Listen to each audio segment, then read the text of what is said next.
Capricorn यानी कि मकर लगन वाले जो लोग हैं उनके लोड हैं शनि, सैटर्न और 2025 में आप एंटर कर रहे हो जिसको रूल कर रहे हैं मंगल ग्रह। सो आप इस चीज को अंडरस्टैंड करो कि आपके जो स्वामी हैं और जिस प्लैनेट से 2025 रूल होने वाला है उन चीजों की वजह से आपकी वर्क लाइफ में कुछ ट्रांसफॉर्मेशन आएगी।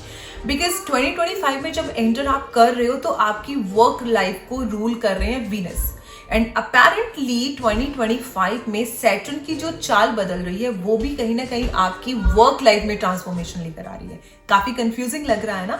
हम इसके बारे में आगे बात करेंगे, लेकिन अगर आपने अभी तक चैनल को सब्सक्राइब नहीं किया है तो सबसे पहले आप चैनल को सब्सक्राइब कर लीजिए। देखिए 29 मार्च 2025 को आपके जो सैटर्न प्लैनेट है वो आपकी थर्ड हाउस में आकर बैठ रहे हैं और तीसरे घर में शनि का आना दैट मीन्स एक बिग ट्रांसफॉर्मेशन को दिखाता है। अगर आप किसी भी लेबर कंस्ट्रक्शन इस इंडस्ट्री से दूर होते हो तो 29 मार्च के बाद आप काफी स्ट्रगल होने वाले हो। बट वहीं पर अगर आप बाकी प्रोफेशन में हो, जॉब करते हो या कोई बिजनेस करते हो तो आप ये चीज अंडरस्टैंड करो कि ये जो टाइम है जब शनि की ये ट्रांजिशन हो रही है 29 मार्च को, उसके बाद आपकी लाइफ में इतना बड़ा शिफ्ट आ रहा है, इतना बड़ा शिफ्ट आ रहा है कि उस चीज में सिर्फ एक ही रिक्वायरमेंट शनि की आपसे है। आपके प्लैनेट आपसे एक ही रिक्वायरमेंट करे कि आपको अपने कंफर्ट जोन से बाहर आना है।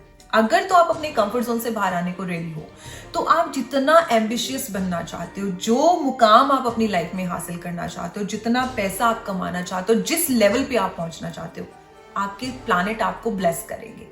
बट अगर आप अपने कंफर्ट जोन में रहना चाहते हो कि नहीं मुझे कंफर्ट जोन से बाहर नहीं आना, मतलब मुझे सब कुछ यहाँ पे बैठे बैठे मिल जाए, मैं उठ के नहीं जाने वाला, तो फिर कुछ नहीं हो सकता। फिर आप ये समझ लो कि आपका डाउनफॉल है उस टाइम फ्रेम के बाद।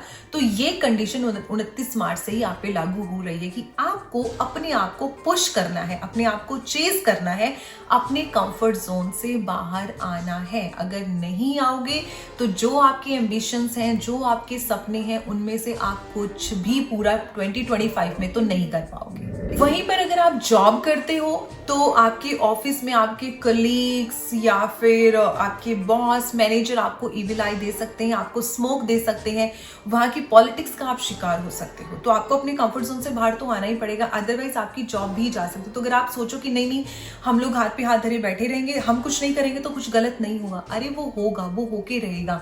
सो रिक्वायरमेंट है कि आपको अपने कंफर्ट जोन से बाहर आना होगा, अपने ऑफिस की पॉलिटिक्स से बचना पड़ेगा, अपने मैनेजर, सुपरवाइजर, कलीग्स, इन सब लोगों से बचना पड़ेगा। थोड़ा सा आपको सिक्रेटिव रहना पड़ेगा। अपने आइडियाज, थॉट को इतना ज्यादा शेयर मत करो, इतना ओपन अप मत हो जाओ कि दूसरे लोग उसका बेनिफिट ले पाए या आपकी जॉब को थ्रेट हो जाए। जब आप 2025 में एंटर करोगे तो पहले 3 महीने आपके लिए काफी स्ट्रगल वाले रहने वाले हैं। बट जैसे मैंने बताया 29 मार्च को जब ये ट्रांजिशन होगी उसके बाद आपके लिए सब कुछ चेंज होने वाला है। तो उस चेंज के लिए जो पहले 3 महीने हैं, ऐसा नहीं है कि फिर अब आप ये सोच लो कि पहले 3 महीने जो प्रॉब्लम चलने वाली तो हमें कुछ करने की जरूरत ही नहीं है। नहीं, कंफर्ट जोन से पहले दिन से ही बाहर आना है। हर वो चीज करनी है जो आपके बियॉन्ड द लिमिटेशंस हैं, ठीक है। उन चीजों को अगर आप ट्राई करोगे तो आपके प्लैनेट उतने ही आपके फेवर में एक्टिव होंगे। तो जहां पहले 3 महीने आप फाइनेंशियल स्ट्रगल देखने वाले हो, बिकॉज जब 2025 शुरू होगा तो टिल 29 मार्च आपको फाइनेंशियली काफी स्ट्रगल देखना पड़ सकता है, काफी प्रॉब्लम आ सकती है। तो जहां पर आपके पहले 3 महीने इतने टफ जाने वाले, वहीं पर 29 मार्च को आपका जो जुपिटर है वो भी आपके 5वें घर से 6ठे घर में ट्रांजिट कर रहा है और 5th हाउस से 6th हाउस में जब जुपिटर ट्रांजिट करे तो वो सीधी दृष्टि आपकी इनकम हाउस पे डालेंगे। और जुपिटर की इनकम हाउस पे दृष्टि डालना मतलब मोनोपोली, ठीक है। तो उसके बाद आपको जो मनी फ्लो मिलेगा ना, जो आपको पैसा बरसता हुआ नजर आएगा, जो आपको बरकत मिलेगी, तो आपका जो स्ट्रगल है आप वो भूल जाओगे।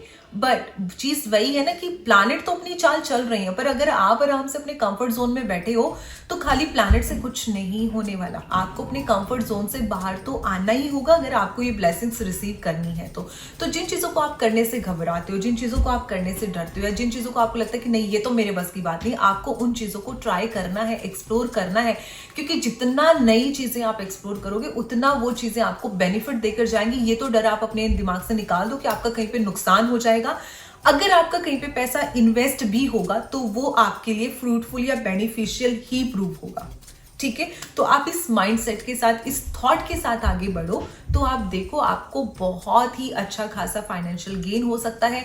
और जो ऑफिस में भी या जॉब जो लोग करते हैं, जो लोग बिजनेस नहीं करते हैं, काम करते हैं, तो उनको जैसे जो थ्रेट है अपने वर्क प्लेस पर, उससे भी कहीं ना कहीं आप बच सकते हो। अब इस साल में जहां पर आपको बहुत अच्छा लग रहा है सुन के कि पैसे आ रहे हैं, ग्रोथ हो रही है, फाइनेंशियली स्टेबल हो रहे हैं, करियर बिल्ड हो रहा है, वहीं पर आपके लाइफ में आफ्टर मई एक चैलेंज भी आ रहा है। और वो चैलेंज क्या है कि जो आपके राहु है वो आपके इनकम हाउस में आकर बैठ रहे हैं और वहीं पर केतु आपके 8th हाउस में आकर बैठ रहे हैं। और आप इन दोनों चीजों का मतलब समझते हो, that combination is like really which you need to pay attention of, कि जब आपके राहु इनकम हाउस में और केतु 8th हाउस में आकर बैठेंगे तो केतु आपकी लाइफ में इमरजेंसी क्रिएट करेगा। और जब वो इमरजेंसी क्रिएट होंगी तो वो अनप्लान्ड होंगी, बिकॉज इमरजेंसी का तो मतलब ही ये ना कि वो अचानक से कोई चीज पॉपअप हुई है जिसके लिए आप ना मेंटली प्रिपेयर हो ना फाइनेंशियली प्रिपेयर हो। तो उस टाइम पर आप कैसे रिएक्ट करोगे, उन चीजों से कैसे डील करोगे, उन चीजों से कैसे बाहर आओगे। और वहीं पर राहु ने क्या करना है कि उसने आपका जो माइंड है आफ्टर मई, जब ये ट्रांजिशन हो रही है, वो आपके इनकम हाउस में आकर बैठ रहे हैं, तो उन्होंने आपके दिमाग को, जहां पर आप अच्छा खासा अपने कंफर्ट जोन से बाहर निकल के चीजों को ट्राई कर रहे थे, अपने करियर को एक शेप दे रहे थे, वहीं पर आपके राहु आपको कहीं ना कहीं ये थॉट देंगे कि आप इजी मनी की तरफ जाओ, आप फटाफट पैसे को डबल कर लो, कम मेहनत में ज्यादा कमा लो, या फिर शेयर मार्केट हो गया, ऐसी जगह पे पैसे इन्वेस्ट कर लो। और ट्रस्ट मी, अगर ये थॉट्स आपको आ रहे हैं ना तो this is a really bad idea for you, क्योंकि ये चीजें आपके लिए वर्क नहीं करने वाली है, बाद में आप रिग्रेट करोगे। तो आफ्टर मई अगर ऐसी सेंस आपको आ रही है, कोई इमरजेंसी आपकी ओकर हो रही है लाइफ में, या आपके थॉट में ये चीज आ रही है कि इजी मनी और इंस्टेंट मनी आपको चाहिए, तो उस थॉट से बचो, बिकॉज वो थॉट आपके लिए हेल्दी नहीं है। और वहीं पर अगर मैं रिलेशनशिप की बात करूं तो देखो, जो जब साल शुरू हो रहा है, आपको 2025 को मंगल रूल कर रहे हैं, वहीं पे आपके लगन में जो मंगल है वो 7th हाउस में नीच राशि में बैठे हैं। बीच में वो 6th हाउस में वक्री होंगे, बट आपको पता है कि मंगल बहुत जल्दी ट्रांजिशन करते हैं, तो वो फिर से आकर 7th हाउस में बैठेंगे। तो उनका जो ये आना जाना लगा हुआ है आपकी नीच राशि में और 7th हाउस में, ये आपके रिश्तों में काफी चैलेंज लेकर आएगा। तो 2025 के जो पहले 5 महीने हैं, जब मंगल की ये ट्रांजिशन हो रही है, तो पहले 5 महीने आपको रिलेशनशिप को लेकर काफी चैलेंजिंग रहने वाले हैं। तो अगर आप सिंगल हैं तो किसी भी नए रिश्ते से बचो, शादी करने की या किसी को प्रॉमिस या कमिटमेंट देने की सोच रहे हो तो आफ्टर 5 मंथ्स दो। और अगर आप ऑलरेडी शादीशुदा हो या किसी रिश्ते में हो तो पहले 5 महीने अगर आप लोगों के बीच में कोई टॉक्सिसिटी आ रही है, कोई प्रॉब्लम आ रही है, कोई मिसअंडरस्टैंडिंग आ रही है, तो उसको थोड़ा सा कामली हैंडल करो और अंडरस्टैंड करो कि दिस इज अ इफेक्ट। तो इस चक्कर में कहीं आप अपने रिश्ते खराब ना कर लो। तो थोड़ा सा टफ टाइम आपके 5 महीने रहेंगे रिलेशनशिप वाइज, बाद में चीजें बहुत सही हो जाएंगी। तो अगर आप शादी करने की सोच रहे हो, किसी को कमिटमेंट देने की सोच रहे हो, या आप अपनी लाइफ में एक नया रिश्ता लाने की सोच रहे हो, तो आफ्टर 5 मंथ्स, ठीक है, मई मंथ के बाद आप चीजें करो, things going to be good, things going to be in your favour. Health में आपको 2 चीजों का बहुत ज्यादा ध्यान रखना है थ्रू आउट 2025, अपने फूड का, डाइट का, क्योंकि आपको डाइजेशन से रिलेटेड प्रॉब्लम हो सकती है। तो आप कैसा खाना खा रहे हो, आपका फूड कितना स्पाइसी है, या आपकी बॉडी उसको अलाउ कर रही है, नहीं कर रही है, या क्या चीजें, तो थोड़ा सा आपको अपने डाइजेशन का बहुत ज्यादा ध्यान रखना। और वहीं पर आपको इन्फेक्शन भी हो सकता है, ऐसा भी हो सकता है कि आपको किसी खाने की वजह से इन्फेक्शन हो जाए, या बॉडी में किसी और तरह का इन्फेक्शन आपको हो जाए। तो इस साल आपका जो इम्यून सिस्टम है बेसिकली, तो आपके प्लैनेट सीधा सीधा आपके इम्यून सिस्टम को अटैक करने वाले हैं।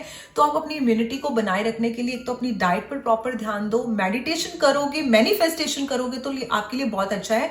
तो इस साल आपके जो भी प्लान है, जो भी स्ट्रैटेजीज है, उनको लिखना शुरू कर दो, एक विजन बोर्ड बना लो, क्योंकि लिखकर अगर आप चीजें करोगे तो वो चीजें आपको जरूर मिलेंगी। वहीं पर आप अपनी डाइट का, खाने का बहुत ध्यान रखो, अपनी दिनचर्या का बहुत ध्यान रखो, बिकॉज आपकी इम्यूनिटी वीक होने की वजह से आपको कोई भी ऐसा हेल्थ इशू हो सकता है जिससे आपको लंबे टाइम सफर करना पड़ सके। सो आई होप ये वीडियो आपको काफी हेल्प करेगी, आपको कैसे 2025 में चीजों का ध्यान रखना है, डू डोंट्स की लिस्ट क्या है आपकी। तो अगर आप इस राशि से रूल होते हैं, आपके घर में कोई भी रूल होता है, तो आप उसके साथ इसको शेयर कर लीजिए। बाकी और ऐसी वीडियो देखने के लिए चैनल को सब्सक्राइब कर लीजिए। और मेरी तरफ से जितने लोग भी इस वीडियो को देख रहे हैं, उन सबको एडवांस में happy new year. Take care yourself, stay positive and trust me, everything is fine. सिर्फ आपको अपनी एनर्जी पे काम करना है। Thank you very much.